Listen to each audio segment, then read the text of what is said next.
Have you ever sat at the kitchen table, maybe sipping your tea, and thought to yourself, when did things change? One day, your kids needed your advice on everything. They called you for help, visited often, looked up to you. And then, almost without warning, it felt like that warmth shifted. The calls got shorter. The visits felt rushed. Maybe the tone they used with you changed, sharper, more dismissive. Or maybe they just stopped listening to you at all. It's a hard thing to admit, but let's be honest with each other. Sometimes, as we get older, it feels like our own children have stopped seeing us, stopped respecting us. And when that happens, it doesn't just hurt your feelings, it shakes something deeper. That sense of value, of being heard, of matching. If you've ever felt that sting, that cold moment when your son or daughter rolled their eyes, brushed off your opinion, or acted like you were just being difficult, you're not alone. So many people over 60 are quietly carrying that same pain. They just don't talk about it. But that's exactly why this conversation matters. Because losing respect from your children doesn't mean you've lost your worth. And it doesn't mean the relationship can't shift again. The key is knowing how to respond. Not with anger, not with shame, but with clarity, confidence, and care. That's what we're diving into today. Not just why this happens, but what you can do to handle it with strength and grace, and maybe even rebuild something stronger in the process. Let's begin by talking about something that happens all too often without anyone really noticing it: role reversal. As we age, our children start to see us less as parents and more as people who might need help. Maybe your health isn't what it used to be. Maybe you've started asking for rides, or help with technology, or reminders about appointments. All normal, all human, but to your kids, it might subtly shift how they view you. Without even realizing it, they might start seeing themselves as the caretaker, and you as someone who needs managing. And that shift, when not handled gently, can turn into condescension. Suddenly, they're talking to you like you're a child, making decisions for you instead of with you, correcting you in public, cutting you off mid-sentence. It doesn't come from hate. It often comes from fear or discomfort, but that doesn't make it okay. When you feel that shift, the first thing to remember is this: your dignity is non-negotiable. Just because your body has changed or you need support doesn't mean you've lost your wisdom, or your authority, or your right to be treated with kindness and respect. So what can you do? Start with setting boundaries, but not in a harsh way, in a calm, firm, and consistent way. For example, if your child interrupts you constantly, you might say, "I'd like to finish what I was saying. Please let me do that." Simple, not angry, but clear. Or if they make decisions about your life without consulting you, try, "I appreciate you wanting to help, but I'd prefer to be part of that conversation next time." This isn't about picking fights. It's about retraining the dynamic, reminding them, gently but clearly, that you are still the parent, still the person who deserves to be heard. And here's something else that makes a world of difference. Model the respect you want to receive. It might sound counterintuitive. Why should I give them respect when they're the ones being disrespectful? But remember, people mirror what they see. If you speak to them calmly, if you listen fully, if you treat them like their words matter, even when you disagree, they're more likely to mirror that energy back. It's about breaking the cycle. If their tone is sharp and you respond with silence, shame, or snapping back, it keeps the tension alive. But if you pause, breathe, and say something like, "That tone doesn't feel respectful to me," you're not only naming the behavior, you're giving them a better way forward. Of course, all of this is easier said than done, especially when emotions run high. Maybe you've tried having a calm conversation, and your child just rolls their eyes. Maybe they accuse you of being too sensitive, or say you're imagining things. And that can hurt even more, feeling dismissed when all you want is to reconnect. In those moments, it's easy to shut down, to pull away, to start building walls around your heart. But here's something I want you to consider instead. What if you shifted the focus inward? Not in a blame yourself kind of way, but in a take your power back kind of way. Ask yourself, what am I doing to maintain my self-respect, regardless of how they treat me? Because here's the truth. Your self-worth doesn't come from your children's behavior. It comes from how you see yourself and how you show up for yourself. Maybe that means creating more joy in your own life, outside of them. picking up a hobby you used to love, reconnecting with old friends, volunteering, traveling, creating, moving your body, laughing again. Because the more fulfilled you are on your own, the less you're dependent on their validation. And strangely enough, when your children see that you are strong and whole without them, they often start to respect you more. They see your independence, your confidence, your joy, and they remember you are still you. Now, I'm not saying it's all your responsibility. Children are adults. They're accountable for their words and actions. But sometimes we can shift the dynamic by changing how we show up in it. And that begins with owning your space again. One thing I've seen work incredibly well, especially when a parent-child relationship has become strained, is writing a letter. Not a long, dramatic one, just a sincere note where you share your heart. You might write, "I've noticed we haven't been connecting the way we used to, and that's been weighing on me. I know I'm not perfect, and I don't expect you to be either. I just really like for us to have a relationship that feels respectful and kind. I'm always open to talk, and I hope we can find our way back to that." It's not about guilt-tripping or demanding anything. It's about extending a bridge. And sometimes, that's all it takes to start softening walls. And yes, there are times when even that won't be enough. When your child continues to be cold, distant, or disrespectful no matter what you do. In those cases, the kindest thing you can do is create emotional distance. Not to punish them, but to protect yourself. Because you matter. Your peace matters. Your heart matters. Let's pause here for a moment. Take a breath. Maybe place a hand on your chest. And just remind yourself of this simple truth. You are not alone in this. And you have more strength and more options than you think. Now that we've touched on the importance of boundaries, respect modeling, and self-empowerment, let's continue by exploring what happens when communication starts to break down and how to open those doors again. Because let's face it, when communication starts breaking down between you and your children, it doesn't usually happen all at once. It's not always some big, loud argument. Sometimes it's quieter than that. A long pause before they respond to your messages. A short, clipped answer when you ask about their lives. Or worse, nothing at all. And in those moments, it's easy to feel helpless. Like you're standing on one side of a closed door, knocking gently while hoping they'll hear you. That they'll remember who you are to them. That they'll come back. But before you let that silence turn into self-doubt, I want you to hold on to something important. Silence doesn't always mean rejection. Sometimes it means discomfort. Sometimes it means overwhelm. And sometimes it means your child simply doesn't know how to navigate their own emotions, especially when it comes to aging parents. You might be thinking, but shouldn't they know better by now? Yes, in a perfect world, they would. But in the real world, people get tangled in their own stresses, their own memories, their own fears. And while none of that excuses disrespect, understanding it can help you approach things with more clarity and less hurt. Let's talk about how to open that door again. The first step is actually not with them. It's with you. Ask yourself, am I holding on to anger? Am I expecting them to change before I'm willing to engage again? Because sometimes our own walls get just as high as theirs. And while protecting yourself is important, staying open, truly open, is the only way a relationship can shift. When you're ready to reach out, don't overthink it. You don't have to launch into a deep, emotional conversation right away. Start small. Send a thoughtful message. Share a memory. Ask how they're doing, not just out of politeness, but because you genuinely care. And if they don't respond the way you hoped, don't take it as a final answer. Sometimes, people need to feel you're consistent before they can trust it's safe to reconnect. One woman I spoke to, let's call her Mary, said her daughter stopped speaking to her after a disagreement that, looking back, wasn't even that serious. For months, she heard nothing.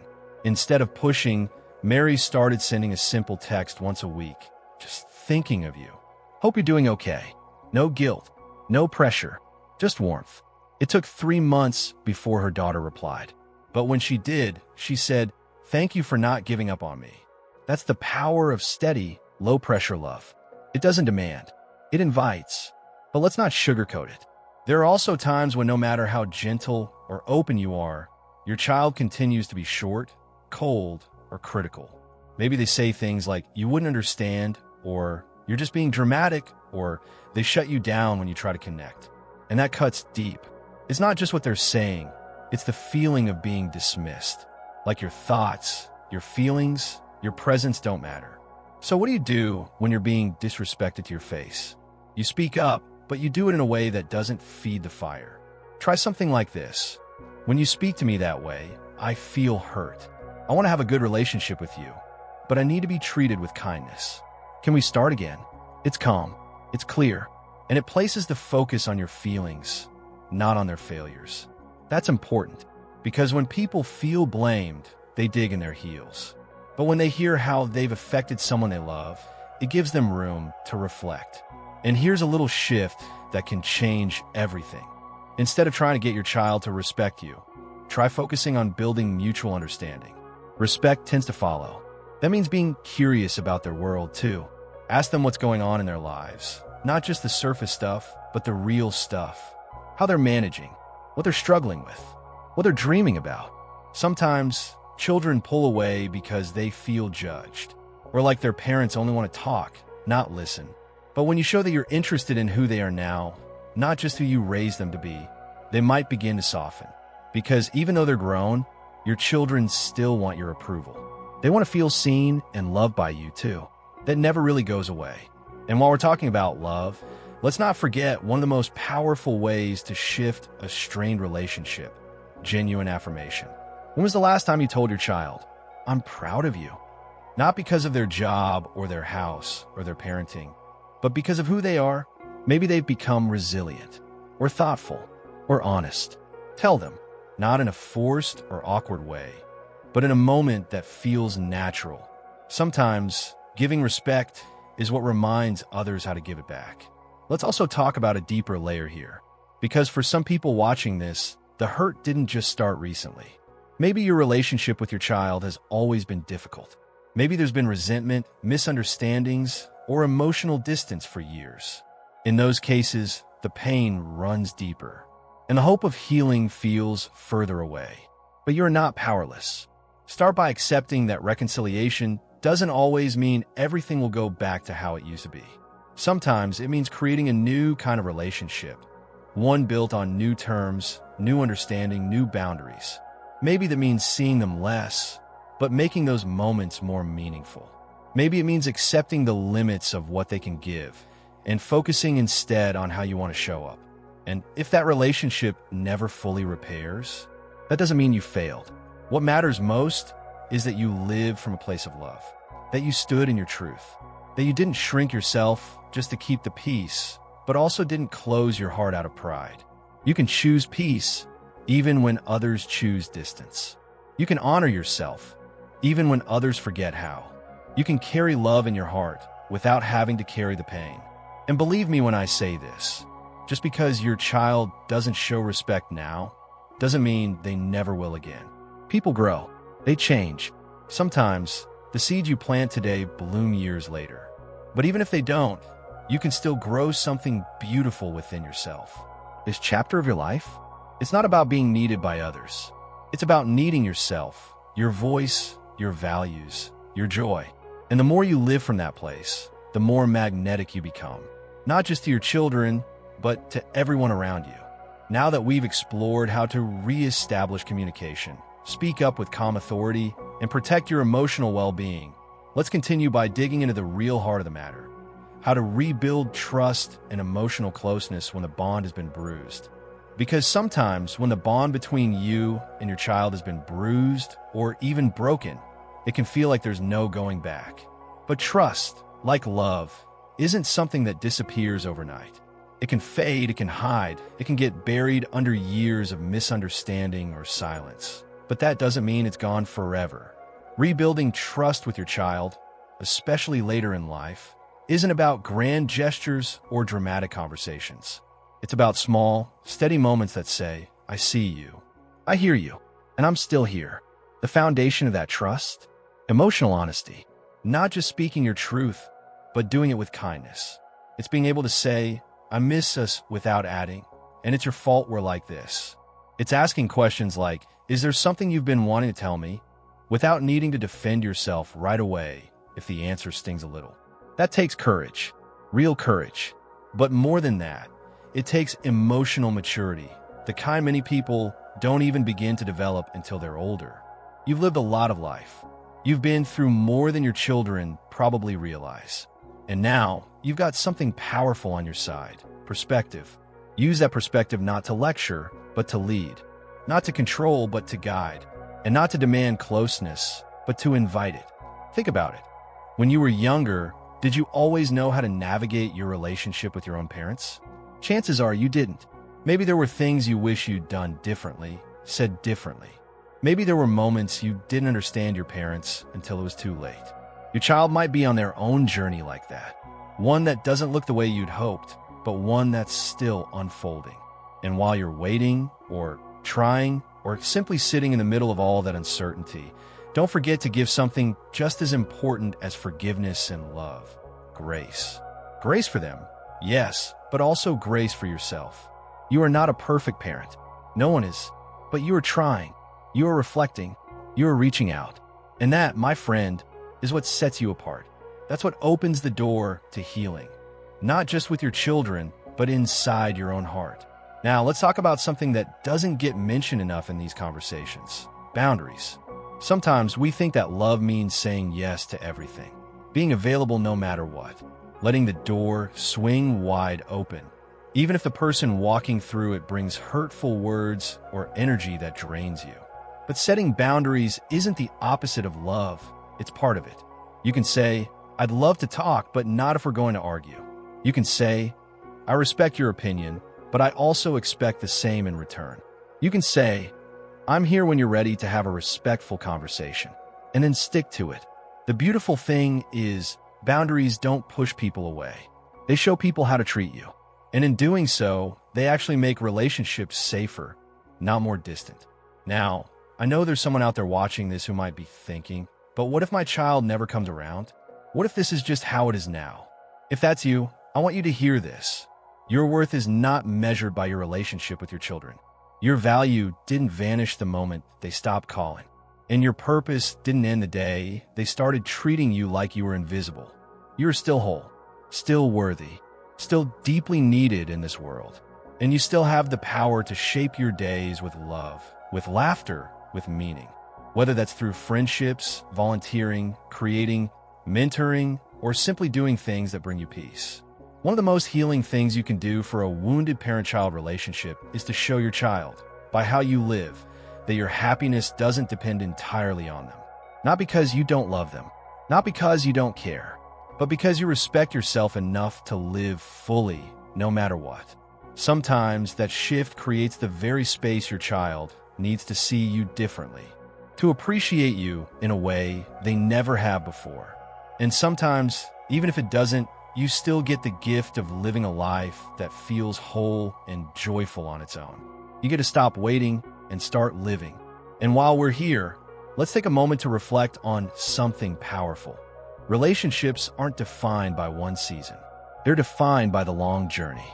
There are still so many chapters ahead, so many quiet mornings, unexpected phone calls, shared laughs, and maybe even a moment, years from now, when your child says, "I didn't realize how much you meant to me until now." And if that moment never comes, you'll still know you did your part. You showed up with grace. You stood firm in your values. And you chose love, not just for them, but for yourself.